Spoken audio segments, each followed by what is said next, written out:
So I saw that Netflix documentary, Dancing with the Devil, and I was going to make some content about that, but I was like, maybe everything that needs to be said has been said at this point. But I was mistaken. I actually saw that Mile Higher posted a podcast episode about Robert Shin and this cult 7M. And apparently people don't think that 7M is a cult. I agree with Kendall and her husband Josh, who are the hosts of the Mile Higher podcast, in that 7M is 100% a cult. So if you want a really detailed explanation of the context surrounding the cult and the documentary, please go check out their video. In this video, I'm going to be summarizing the points they covered in their podcast and hopefully spread the word about this dangerous cult and remind people, as I always do with my content, to just remain aware, ask the questions. I'm Misty, this is Misty Cubed. Welcome to my channel and subscribe if you're interested. I like talking about cults, pop culture, problematic people, real housewives, manifesting, and all of the above. So in the documentary Dancing with the Devil, a lot of details about Robert Shin's life were left out. As Kendall and Josh mentioned, it's likely due to the fact that Netflix is a big company. They don't want to risk being sued. So it's likely that they avoided including certain context to avoid a lawsuit. It is what it is. But the fact of the matter is, Robert Shin has lawsuits dating back to 2009. He actually unsuccessfully sued Katie from Without a Crystal Ball. She's a somewhat divisive personality on here. Honestly, the only reason I know who she is because of what Cece Suarez went through with her. So yeah, I don't know that much about Without a Crystal Ball and Katie, but it's just not a channel that I engage with. So Robert Shin had a full SoundCloud that had all of the content that was included in the Netflix documentary. You heard a lot of clips of his sermons, and that's where they came from. One of the guys working on the Mile Higher podcast even said that he would want to include a clip from his SoundCloud and he would go back and it would have been scrubbed. So Robert Shin and probably his legal team have been cleaning up. Robert Shin grew up in Canada, and around 1994 he, quote, saw the light of God's glory and believed that he was the one true God of man. That's a typo, I'm sure. One true man of God on earth. His second wife, Esther, then became the first woman of God. Lucky her. He moved his whole family out to California and started the Shakina Church. It's speculated that Shakina and Robert Shin himself are aligned with the 7 Mountains mandate. So the production company that Robert Shin owns is 7M, 7 Mountains, but they deny that connection, understandably, when you see what these mandates are. It's just that prosperity gospel BS that a lot of pastors have embraced. Convenient, isn't it? Priscilla and Melanie are 2 sisters who were heavily featured in the Dancing with the Devil movie documentary, but they actually have a 3rd sister, and her status is actually unknown. It's possible that she's still in the cult. Robert's early sermons spoke a lot of dying to yourself, which is again mentioned in the documentary several times. He claims this is how you can deliver yourself and your family to salvation, and basically without Robert, the man of God, you're cursed to hell. This is cult leader 101. If there's one person who's the answer to all your problems and that's the only path to this salvation, red flags should be going off immediately. I know in a lot of cases it's like the frog in the boiling pot type of thing where that's not really revealed at first. For example, in Nexium with Keith Raniere, there was a ramp up into a lot of the crazy stuff that ultimately came out about the cult. This dying to yourself phrase is something that's actually something I've heard before in the church quite a bit, actually. It basically means that you are supposed to die to your own desires and seek out the desires of God. So for example, in a hierarchy, according to the Bible, it should be God, your spouse, your kids, your neighbors, so on and so forth. The point is, God is your top priority in certain sects of Christianity. So that's not shocking to me. What is shocking is the level to which he takes that in terms of what it means to die to yourself. In his world, dying to yourself is giving up your family because that's the only way to bring them to salvation. Yeah, so this is what we're dealing with. The prosperity gospel, it tells you to seek out wealth with which to honor God, and that God will bless you with that. So he started a public access show called the Millionaires Club, later rebranded to the Billionaires Club.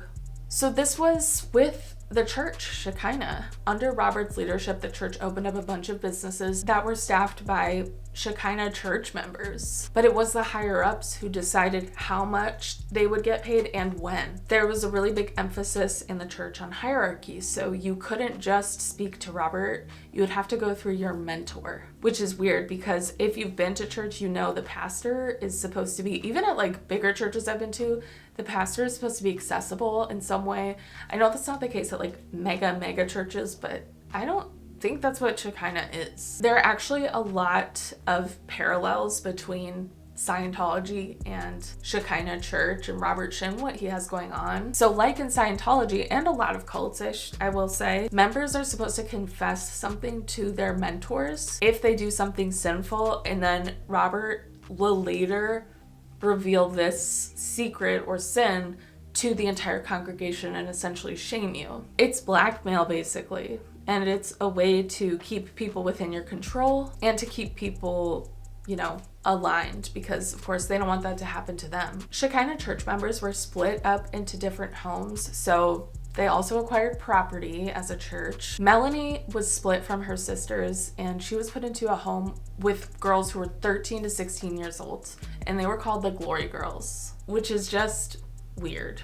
After higher-ups sorted out the finances of the people living in these homes, you were only left with about $100 a month. $100 a month. That's nothing. Think about that. Like, you could easily spend $100 on gas in a month. There was extreme isolation. You couldn't talk to anybody outside of the church. You couldn't even see a doctor. Okay, so think about the control, the level of control there. There are so many giant arrows pointing to cult, you know what I mean? Melanie was allegedly, but we believe victims here. Melanie was allegedly assaulted by her Sunday school teacher, Peace Montgomery, from ages 15 to 16. However, since he was a higher power in the church, he was able to stay in his position. And Robert said that it was Melanie's fault. So again, very common where abuse and assault is just accepted, where people in higher positions are protected by those even higher up, by the cult leader, in this case, Robert. So yeah, pretty disgusting stuff. In 2007, Robert started talking to Crump dancers because their goal is to spread the love of God through dance. I actually did not know that about Crump before this documentary. I thought that it was just like another street style of dancing, which it is, but I didn't realize it had like a religious aspect to it. Robert always wanted to be in show business, and his production company's claim to fame before this 7M stuff was a Hallmark-like movie called Random Encounters, starring Meghan Markle. It's so funny because Robert Shin takes credit for Meghan Markle marrying Prince Harry. Yes. Yeah. He takes credit for putting her on the map. She had already booked Suits before this came out. And I think Kendall even said she started shooting it before this came out. So, like, his movie.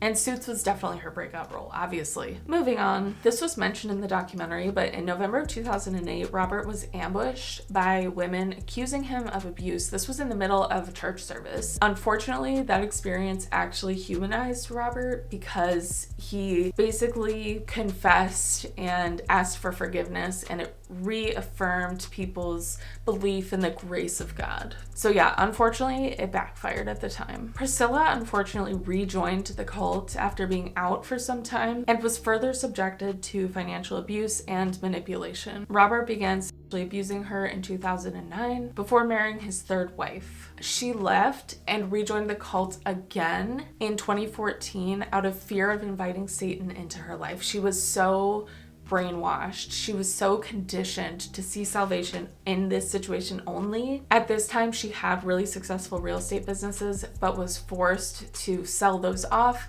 and move all of her clients to Robert's real estate businesses. Ultimately, that was making up to 80% of the business of Robert's real estate businesses. So Melanie Wilking and her parents went on Instagram Live to basically talk about this cult and how her sister, her parents' daughter, Miranda, was in this cult, 7M, run by Robert Shin. If you want to know more about that, watch the documentary. What are you doing here? Robert's son, Isaiah, was the videographer for these dance videos and is basically the driving force behind 7M and why it exists, as far as their approach to posting videos on social media and their success in that. For the dancers in 7M, there's a 20% management fee, a 10% tithe, and a 20% church fee.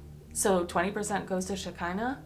Weird. The Wilking family drama caused a lot of heat for Shakina after their Instagram Live, but eventually it calmed down, and as we saw in the documentary, Robert was wanting to intentionally calm that down by basically having people get back in contact with their families and make content with them, basically to pretend like everything's fine. So Robert's daughter, Chloe, left the church in 2022, leaving with Daniel Joseph, who was basically like an adopted son of Robert. So hopefully they speak out at some point and we can hear the real tea, but I'm sure they know a lot of incriminating things. Hopefully it ultimately leads to a conviction. Robert allegedly made all his members of Shakina apply for COVID relief and PPP loans just to give to him.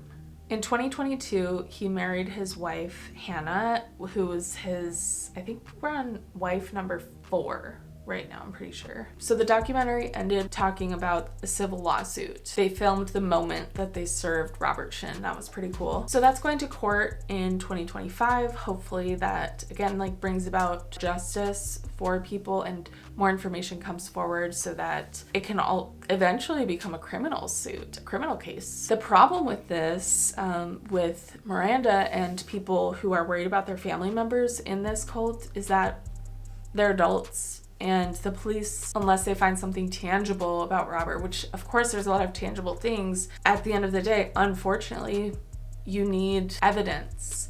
So I think they're in that phase right now. Miranda, for example, like she's an adult. The cops said that when they called the police asking like what can be done. They're like, well, she's an adult. There's kind of nothing we can do. She's choosing to be there. You just have to make sure that you're there if and when they're ready to leave. So Josh was saying that it's a missed opportunity that the documentary didn't go above and beyond to expose Robert Shin, because they said this in the podcast episode, and it's so true that unfortunately they had to glaze over a lot of the horrible things about Robert Shin to focus on the cult overall. I do think it did an effective job, but just knowing all of these extra details makes it so obvious that it's a cult. I mean, I really hope you guys see that, because they said, and I kind of agree with this, the documentary kind of villainized Miranda, and that's not something that's going to help somebody leave a cult. You know, they're probably going to feel ashamed. You know, who knows? It's possible that she could just be a member of the church who's treated well. They mentioned this in the podcast too, that it seems unlikely when you listen to clips of his sermons, but it's possible, you know, that somebody like Miranda is speaking the truth when she says like, hey, this isn't a cult, because she doesn't experience that. But it's very obvious that A, 7M is a cult, and B, Robert Shin is a disgusting, horrible cult leader. Allegedly. I was really curious about how Miranda felt about the documentary. She pretty much admits that it has harmed her relationship with her family. In fact, her family didn't want to be involved in the civil lawsuit because of their relationship with Miranda. So hopefully this man can be exposed and these people can be saved from his disaster he has going on. It's basically work trafficking. I think somebody even used that phrase in the documentary. A couple people. Robert Shin is a con man and he needs to be held accountable. So yeah, let me know your thoughts in the comments. Subscribe if you enjoyed this video. Like it too. What am I saying? Like the video if you enjoyed it. Subscribe. Stay tuned. And I'll see you in my next video. Bye.